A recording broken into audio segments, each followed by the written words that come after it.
Forrest River NOVA. It's their Class B van series. They have like 3 floor plans, I think it is, on a Dodge Ram built into the van.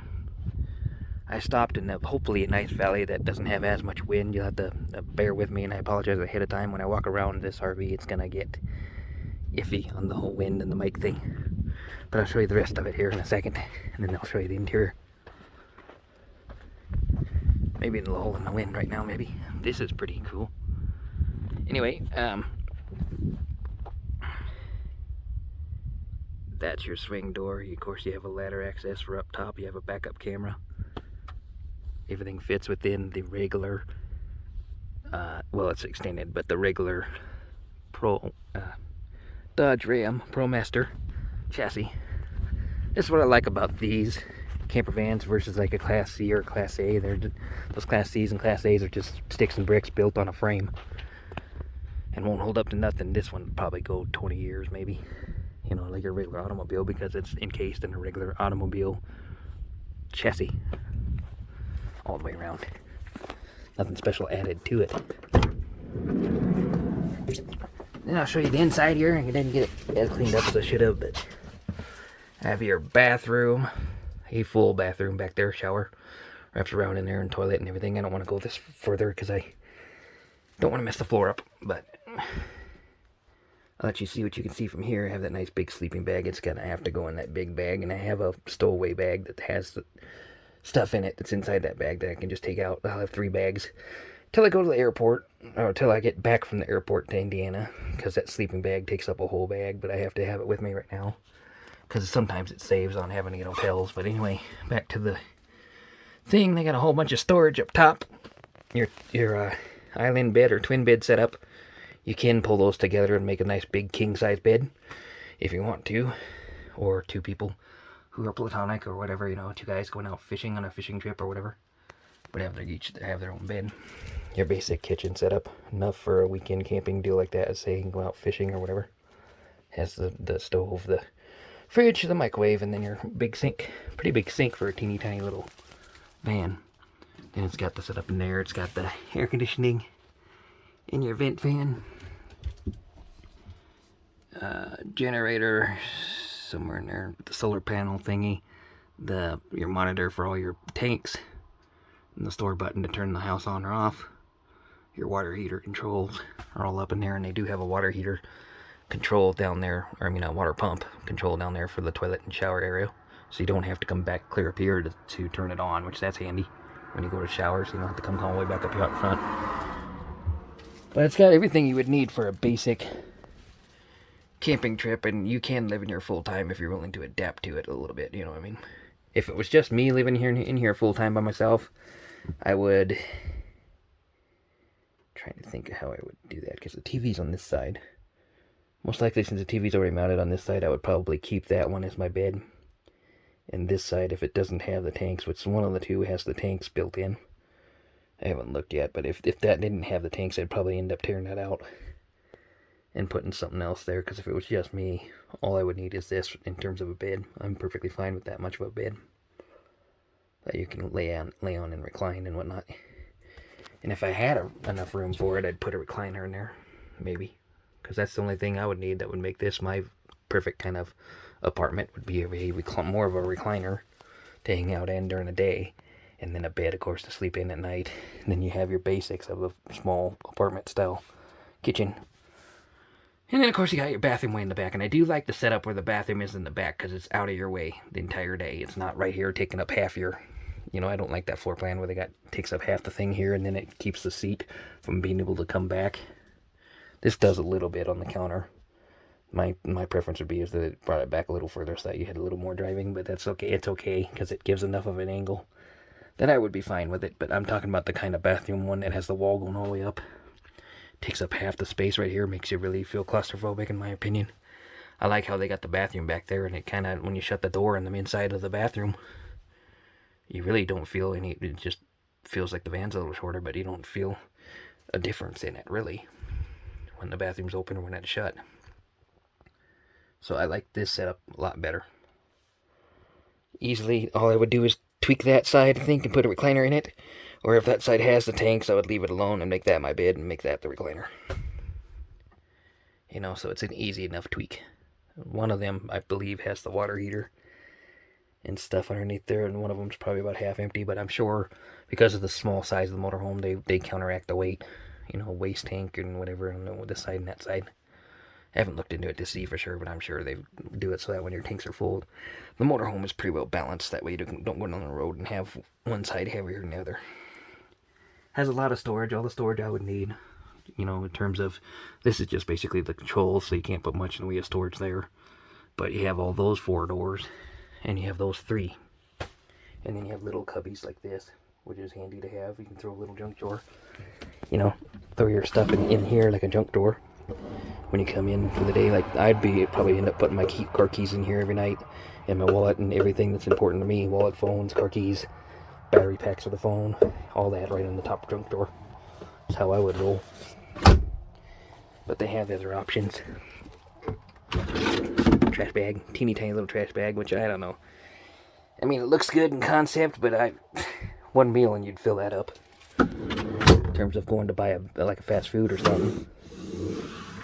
They have pull snap clothes, as you saw it brought itself back in. So it's an interesting concept. This would be on my list of stuff that I would get because it's, of course, it's in the Class B. But this would be something that I would invest my money into if I had the time and the money, because I like the setup, and like I say, it's built into the regular van chassis, so the outside weather conditions aren't going to affect it as much as you would get if you have a Class C or a Class A that's just built on a stick and brick box. Won't last very long, in my opinion. If you're going to put the money into something, put the money into this, you know, or that one of those Mercedes Sanctuaries. Those are pretty good floor plans too, but I liked how the drawers on this one, you have enough storage, but they're out of your way so you don't whack your head on it. See, as you're getting up, you want to whack your head on there, usually, because you have plenty of space. The bed comes out twice as far. Even these half beds come out twice as far as the storage overheads. So they give you enough storage, about a foot deep, but the bed is 2 foot out. And that way you won't whack your head on it. So, you know, the thought process that's gone through through this kind of thing is pretty neat. I just thought I would show you a little bit of a van tour.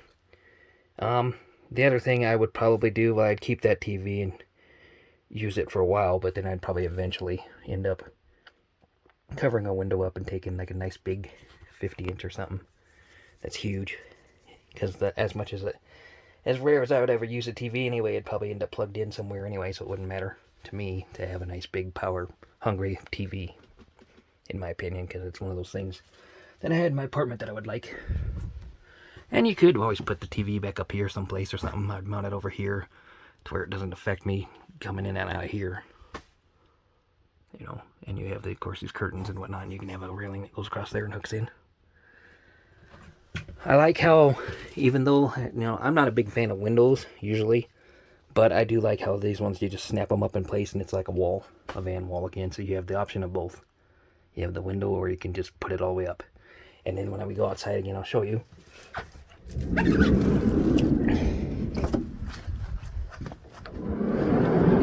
This window you can see through, but the other ones, you could put a nightshade down and then you won't be able to see through it. Because they have a daytime shade that goes black and a night shade that goes all the way down.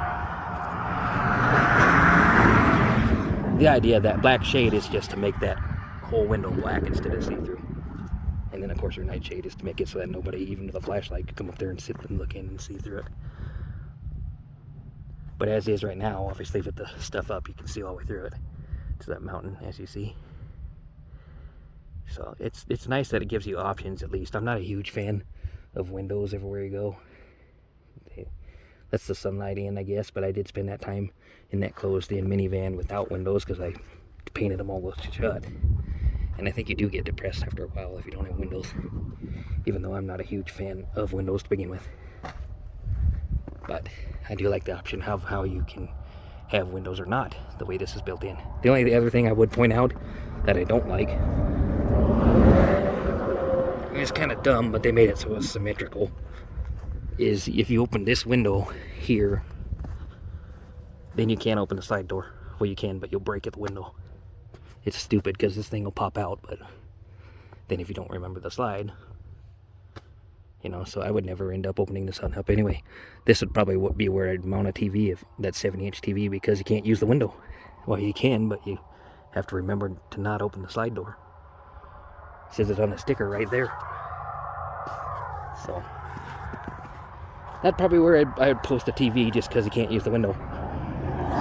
These two windows I'd use, and that side would be the TV. Big old 70-inch TV on that side, and then so I'd probably end up having the bed or the recliner. I don't know which one wouldn't matter too much, one side or the other of this, but that'd be about the only thing I would change. Is I'd add a bigger TV and I'd add in a recliner if I can get rid of one of the two beds, because just me, I don't need the other bed, and I don't need the king size bed. But I like the floor plan of it. Nice little kitchen and all that, and the bathroom's out of your way until you need it. I like it. I just thought I would show you what Dodge Ram Nova scope, or not scope, this was, I looked it up, yeah, Nova instead of scope. There's a scope, Nova, and I want to say Sanctuary. It's the different brands, and when you go up to Sanctuary, yeah, it's on a Mercedes, but it's a Mercedes Thor scope, or Sanctuary, and then this one's the Forrest River Coachman series. Basic, more of a basic downgrade of a van, but it gets the job done, you know, and for the price range, this would be what I'd be interested in doing. You know, if I could afford it, I would get that Mercedes Sanctuary, just because it has adaptive cruise, and boy, does that make your life a lot easier driving. But anyway, I just thought I'd make a video, and then also point out, this is where I'm at today, in the middle of Wyoming, taking a back road, looking at this beautiful sight. You know, if you're a couch potato sitting at home, thinking that you should be out here and do this life, all it takes is a clean driving record the last 3 to 5 years-ish, give or take. Pretty clean, you know, not very much accidents or anything like that. An accident would obviously count you out, depending on the accident. But, you know, if you have an accident, just explain it to the recruiter, what all happened and why, because there's weather-related accidents that they don't count as much and stuff. But, you know, not repetitive speeding tickets, all that stuff like that. You know, if you have a clean record, driving record, and a valid driver's license, that's literally all it takes, is apply online or download the Driver Pulse app, they call it, and look up RV transport or RV drive away, and then apply to everything you want. And I personally work for Synergy RV Transport and Quality Drive Away, because those two, if you don't have a tow car, these two seems to be the best to work for, because they give you about 2,000 miles at a run, a lot anyway. And then where they drop off these RVs tends to be pretty close to an airport and whatnot, and you can just fly back. You don't need to mess around with a tow car. If you sign up for other companies like Pinnacle, I'm not saying any of these other ones, Pinnacle, Norton, and Classic Transport I worked for, I'm not saying any one of them are bad. They have nice load boards and everything else. But you do need to have a tow car to work with them, because then a lot of times wherever you drop a box truck off at, it's hard to get out of there, public transportation wise. Sometimes they don't have anything but a taxi, and then the taxi might have to come from a neighboring town, and the cost of transportation to get out of there goes up. And I got tired of doing those shorter runs with that. But if you had a tow car, Pinnacle and Norton and Classic and all that will keep you busy continuously. If you have a tow car, you just jump from one outfit to the other, if that's what you want to do. I personally don't want to mess around with a tow car. For me, these two companies work the best for me, because I can go 2,000 miles, get paid between $1,800 and $2,000.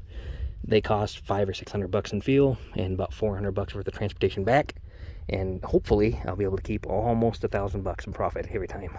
But that depends on me, how much I use in food, how much I use in lodging, how much I use in other transportation if I have to. But somewhere between $500 and $1,000 profit each time I take a 2,000 mile trip. And that's what the hope is, you know, I'm just going to stick to the longer runs. And then I'll be making money for the time that I spent doing this. And 2,000 miles takes you 4 to 5 days. So you figure you get at least 500, and you made $100 a day, you know. If you make 1,000 out of that deal, you make $200 a day for driving and doing this and feeling like you're retired. You know, I literally feel like retirement every day out here. I can't believe this. feel like I'm enjoying my last, my best years of my life or something. I wish I'd have found this job when I was 23. At the end of this year, I'll be turning 40. And I can't believe it, all those years I spent. And don't get me wrong, I loved all those years I spent living in cars and living in vans and stuff like that. I'm going on, I think, 6 years now. But I could have been getting paid to drive around in $70,000, $80,000, $100,000, $200,000 RVs, brand new. Literally, I'm putting the miles on them. This one I picked up 39 miles, I think, from the factory to the staging yard. And then by the time I get it there, it's going to be about 2,300 miles, give or take, on it. Brand new. I don't have to mess around with old crap that breaks down on you all the time. And I get paid to drive around looking like I'm made of money. Well, not in this one so much, but some of those other ones, like Mercedes, stuff like that, people just gawk at you and are jealous of you. And they want to see it, of course. I've had 2 or 3 people interested in different types of stuff that I've driven, and I meet them at gas stations and whatnot. And they want to see it, and of course I'm like, especially with Synergy, they want us to show them off whenever somebody approaches us. But either one, either company I'd work for, I take the time, and let them see what they may potentially buy, because it might lead them into this life instead of the regular 9-to-5er house and bills kind of life. It might free them up earlier for retirement, and if anybody I can free up to enjoy their life and get out of the rat race, I feel better for doing so. Making one person's life a little bit better, made me make a difference in my life. This video's getting pretty long though. Like and subscribe, leave comments. Check out the merchandise below in the description, and I'll catch you on the flip. Peace.